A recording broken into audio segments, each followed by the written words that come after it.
నా పేరు పెద్దుసిరండి.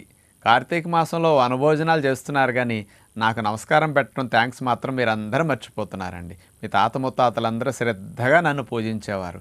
మరి నేను ఎంత లాభం చేయకపోతే నన్ను పూజిస్తారో తెలుసండి? హయ్యెస్ట్ విటమిన్ సిని కలిగి ఉన్న ఆహారాన్ని నేనేనండి. మరి నాలో అనేక ఔషధ గుణాలున్నాయి.